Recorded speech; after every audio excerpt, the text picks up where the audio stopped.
Coming up on Global Business, French President Emmanuel Macron has arrived in Beijing for a 3-day state visit to China at the invitation of Chinese President Xi Jinping. The U.S. dollar has dominated global trade and capital flows for many decades. However, many nations are now looking for alternatives to reduce their dependence on a greenback and the U.S. Today is Qingming, or Tomb Sweeping Day, when Chinese families remember their relatives and welcome the springtime. We look at some new consumption trends during the holiday. Hello and welcome to this edition of Global Business on CGTN. I'm Guanxin in Beijing. And first up in the program, French President Emmanuel Macron has arrived in China for a 3-day state visit. During the visit, he will meet Chinese President Xi Jinping and other Chinese leaders. And CGTN's Dong Xue reports from Beijing's capital airport, where Macron just landed. This is Macron's first trip to China since he was re-elected last June. According to the Elysee Palace, the Ukraine crisis and economic relations will be top of the agenda. Macron brings a delegation of some 60 business leaders, including the bosses of Airbus and EDF Renewable, along with a large group of artists and filmmakers, as he looks to solidify business and cultural ties with the world's second largest economy. What the Chinese Foreign Ministry said, China hopes the visit can play a positive role in promoting the healthy development of China-EU relations, and the discussions will be focused on deepening cooperation as well as international and regional issues of common concern. China and France have enjoyed a comprehensive strategic partnership over the years. The bilateral trade was worth over $81 billion in 2022. China remains France's largest trading partner in Asia, 6th largest globally, and France is China's 3rd largest trading partner within European Union. France is also seeing the benefits of China's Belt and Road Initiative, which marks its 10th anniversary this year, involves infrastructure development and investments with a view to enhancing connectivity between China and the world.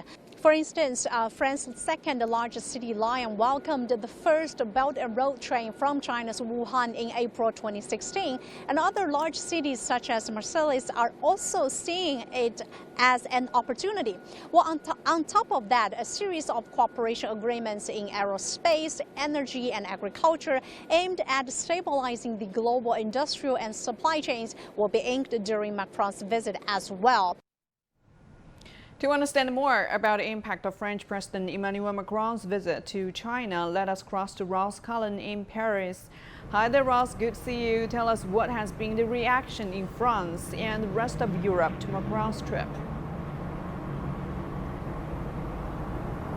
Well, it's been a trip which has been outlined as a European unity trip. We know that Ursula von der Leyen and Emmanuel Macron are going as a united front to present a lot of the same initiatives to Beijing. This is not just a focus between a Franco-Chinese initiative, one-on-one bilat between Xi Jinping and Emmanuel Macron. The presence of Ursula von der Leyen is very important as well, outlining the fact that the European Union is part of these discussions, is connected to, is united with France when it comes to the discussions to have with Xi Jinping and with the new Premier Li Qiang as well. Emmanuel Macron touching down in Beijing. He's already given his first speech to the community of French expatriates in China.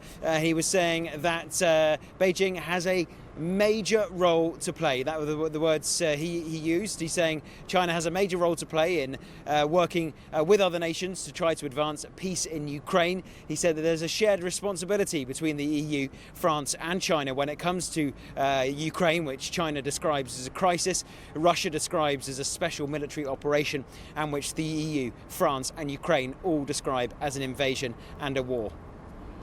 And Ross, economic ties between China and France has been gaining momentum over the last few years. Tell us a bit more about the industrial and economic cooperation between the two sides, as well as ties between China and the European Union.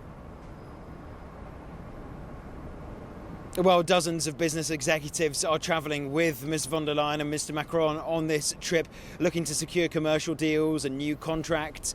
European giants such as Airbus, which is one of the world's two biggest plane makers, along with Boeing from the United States, has just completed Airbus. It's the first assembly of a new A321neo plane in China, so that's a success. That was coming in late March, the completion of that plane, so that's another step in the right direction when it comes to closening ties between China's airline industry and also Airbus. We know that China's airline industry is the focus of opening up now with the relaxing of pandemic controls, and another big French company, Air France, is looking to greatly increase the number of flights going from France to China on a weekly basis, including more destinations more frequently. Other firms that will be involved, the oil and gas giant Total Energy, along with cosmetics firm L'Oreal, for example, luxury goods firms, environmental firms, transport and engineering. There are lots of discussions to be had on the sidelines of the main political events which are taking place on Thursday, that trilateral summit between President von der Leyen, President Macron and President Xi. Well, thank you very much for all that information, Ross Cullen, for us in Paris. Well, economic and trade exchanges between China and France have maintained good growth momentum over the last few years. Take a look.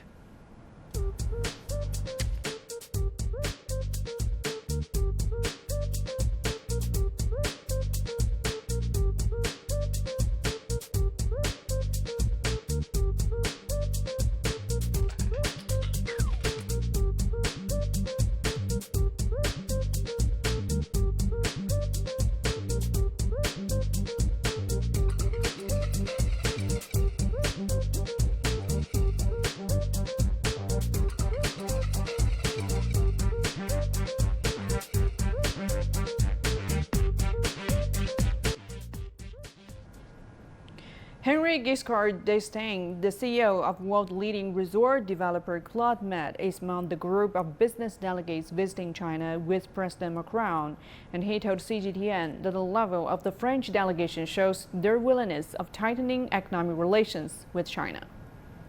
And I must say that the level of the delegation of business people coming with President Macron is the best signal of the willingness of the French economic community to develop and redevelop actively economic relations and business with China. We have now close to 10 resorts here, and we have made of China the second market of Club Med. And we are very proud of having contributed to the development of tourism and domestic tourism in China. And we intend to continue. We will open 3 new resorts in China before the end of this year. We will also obviously continue to innovate to offer the best service and experience to our Chinese family clients and to also groups. In line with steps taken by China to accelerate the opening of its financial sector, BNP Paribas China has completed its first onshore financial bond issuance, the first from the China subsidiary of an EU bank in the country's onshore market. Our Aaron Liu reports. BNP Paribas China completed its first onshore financial bond issuance by raising 1 billion yuan from the China Interbank Bond Market, known as CIBM. It was the first financial bond issuance by the China unit of a European bank. It also signifies the fact that as we continue to grow our domestic business, to grow our domestic franchise, that our requirement on the funding side needs to be much more expanded and diversified.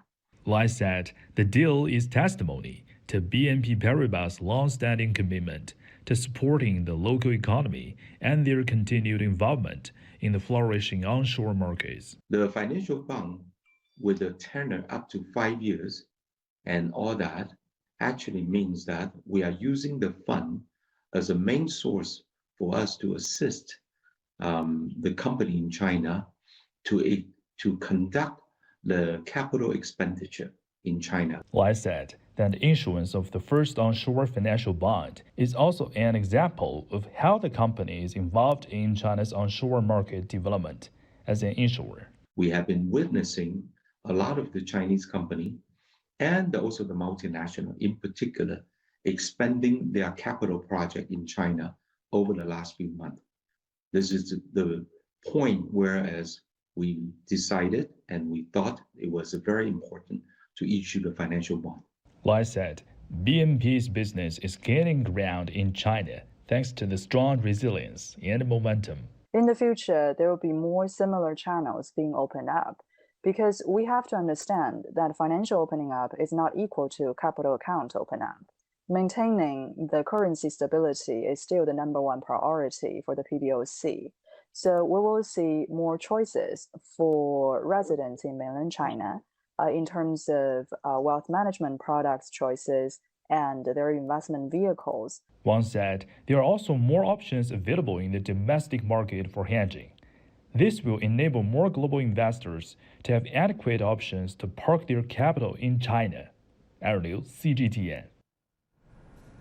China's expertise in setting up complete industrial chains for various industries and its expertise in manufacturing is promoting several European companies to set up manufacturing facilities in the country. And CGTN's Cao Chufeng has more from the southern province of Guangdong. LIMAS is a German manufacturer that specializes in actuators, remotes, and controllers. It has a facility in China's manufacturing hub, Guangdong Province. Years ago, lower labor costs were the main attraction for foreign companies here. Now it's all about China's strong supply chain. The company is now able to produce all its products using Chinese-made components and machines. In the beginning, we had some items need to come from Europe or USA, but during the time, suppliers in China, they improve as well, surprisingly even better than in Europe, some of them. So there is no reason to import. And from the price perspective, I have also no other choice. For the past few years, China-Europe business relations have faced some obstacles, such as coronavirus restrictions and the Russia-Ukraine conflict. And these did affect some European businesses in China, including LIMAS. But its general manager says they are back on track once again. And now it's picking up again. So we are all very happy that we can see some fresh air coming, and hopefully it will continue like this. Despite obstacles in the first 10 months of last year, China-EU trade was still up by 6.3% year-on-year. Many experts believe China has got what it takes to be the perfect business partner for foreign countries. 中国首先是政治稳定。 First of all, China is politically stable. Aggression is not its main style when dealing with other countries. China also has the most complete industrial chain in the world, and the Chinese government is very friendly to foreign enterprises. Last year, China was still Europe's largest trading partner, and Europe was still China's second largest trading partner. Experts say despite their differences, the two parties remain deeply involved business-wise, and this is something that can hardly be changed. Cao Chufeng, CGTN, Guangdong Province. And now we're heading for a short break. Still to come on the program. The US dollar has dominated global trade and capital flows for many decades. However, many nations are now looking for alternatives to reduce their dependence on a greenback and the US.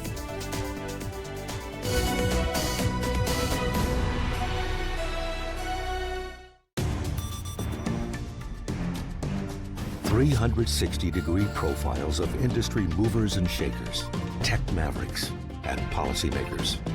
We drill down on their success. We ask how they set strategy and how they navigate in an increasingly competitive market. Real talk, real business. Join the conversation.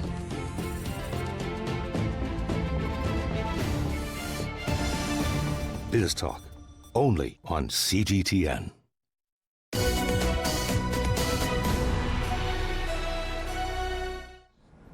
Welcome back. The US dollar fell to near two-month lows on Wednesday after US payroll data came out. U.S. job openings in February dropped to their lowest level since May 2021, suggesting a weak labor market, or to be more specific, a weaker demand from workers. Markets bet that the Federal Reserve will hit the brakes on raising interest rates next time it meets in May, as greenback is vulnerable to a fall of another 15% on peak interest rates. The U.S. dollar has dominated global trade and capital flows over many decades. However, many nations are looking for alternatives to the greenback to reduce their dependence on the U.S. Take a look.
Earlier, Jim O'Neill, an economist and former UK Treasury Minister, shared his thoughts on the dominance of the US dollar in global finance. Take a listen.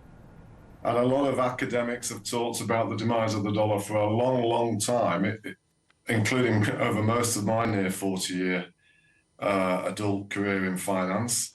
It never happens. And there are a lot of important details why, but at the core, ultimately, the world's currency market should reflect the biggest economies in the world. And if it doesn't, you end up with the kind of complex cycles that we've seen so much the past 30 years, where the rest of the world is essentially dependent on the choices of the US central bank, the Federal Reserve. And when they're raising interest rates sharply, what it means is, because the dollar's so dependent, all these other currencies go down in value against the dollar. Their imports go up in local currency terms. They have to raise interest rates, even though it might not be justified domestically, et cetera, and then when the Fed's cutting interest rates, the opposite happens. And so it means for other economies that aren't on the same cycle as the United States, they're constantly subject to the whims of the US central bank, which I quickly add has a domestic mandate. And it's a sort of very unsatisfactory state of affairs from a truly global perspective. We need to have, as I know, a number of key Chinese thinkers have thought 30 years, a more complex system where more currencies might be part of some kind of basket that plays some kind of broader role, but it's not easy to achieve. And now we're heading for another short break. Still to come. Today is Qingming, or Tomb Sweeping Day in China, when Chinese families remember their relatives and welcome the springtime. We'll look at some new consumption trends during the holiday.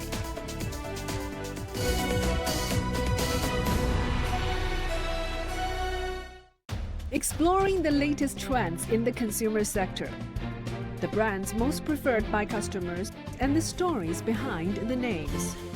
Building a closer connection between a supersized consumer market and global brands. All eyes are on the 3rd China International Consumer Products Expo in Haikou, as leading brands gather to share insights and discover new opportunities from a China opening wider to the world.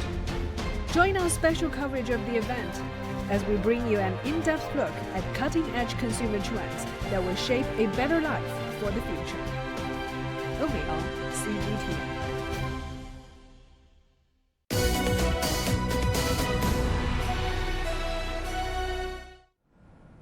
Chinese tourists are enjoying the one-day holiday for the Qingming Festival today.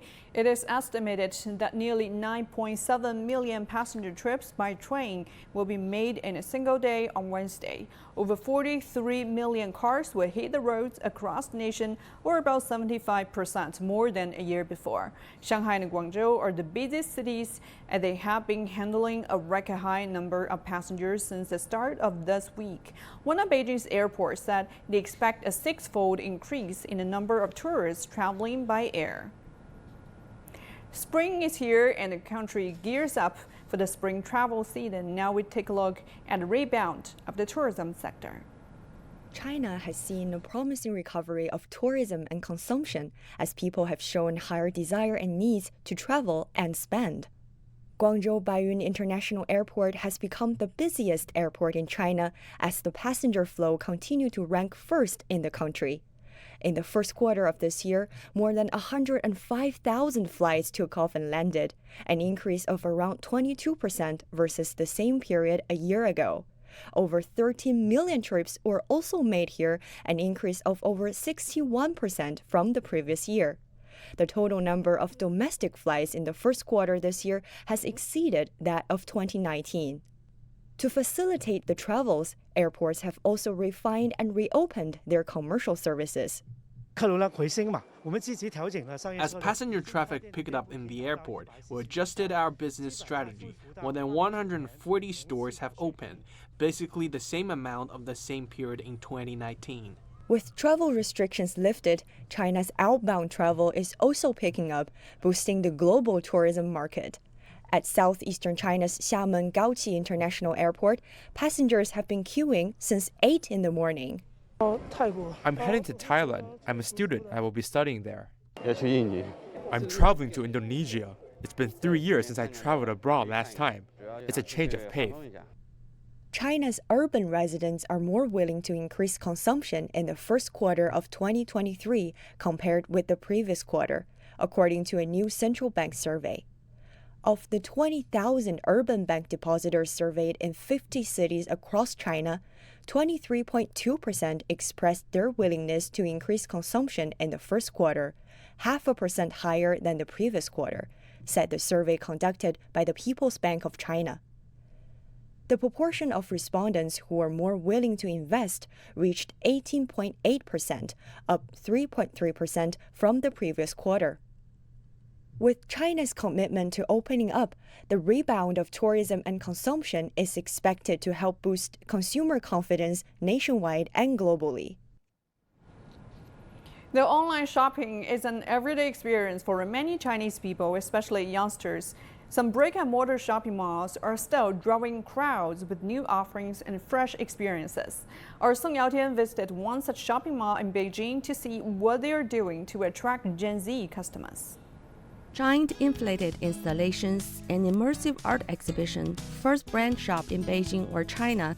These are some of the attractions that retailers are using to attract Generation Z customers, an age group always wanting to experience something new and leading the trend in clothing or lifestyle.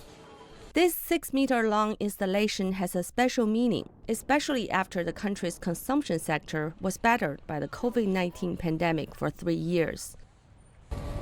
Called Pump It Up, this installation and a subsequent interactive activity is hoped to pump energy into one's career, relationship, health, and spirit, and of course, the shopping mall's sales volume. Visitors can toss little balls to the stalls, representing the part of life they want most to have a boost. This activity is the first of our promotional series called City Dream Plan.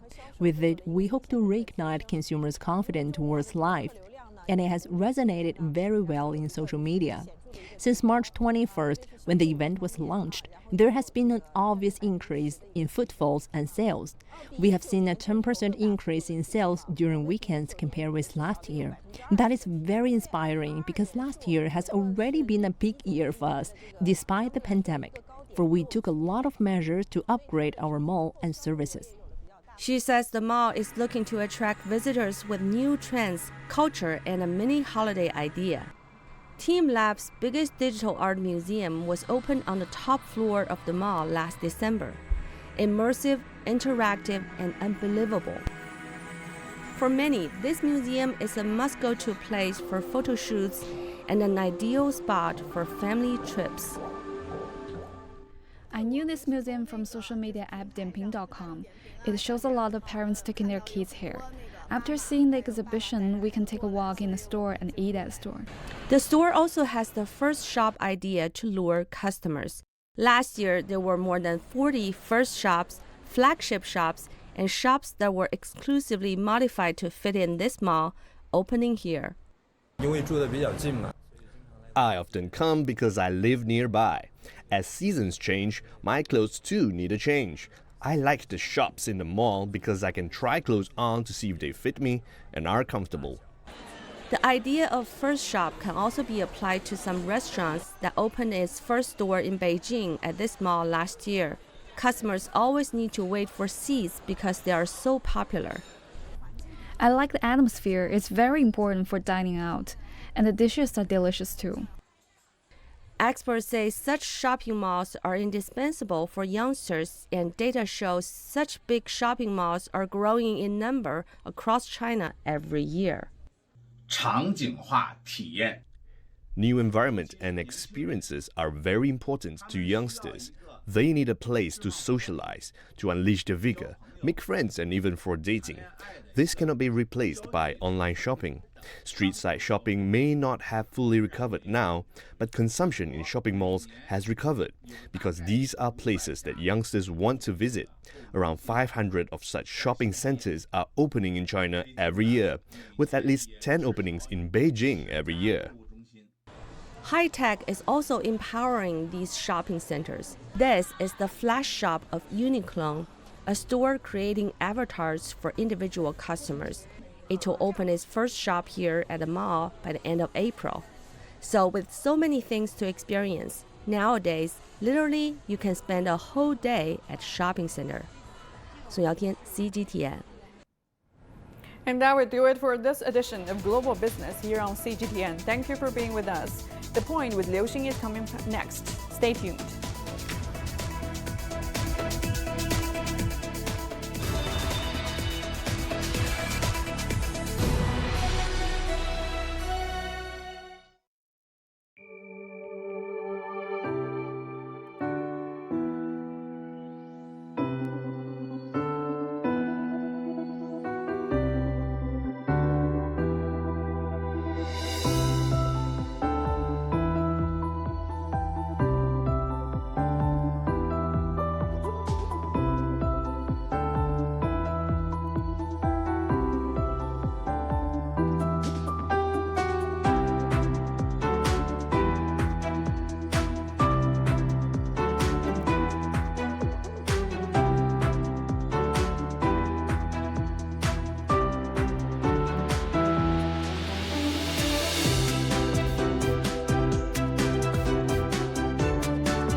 This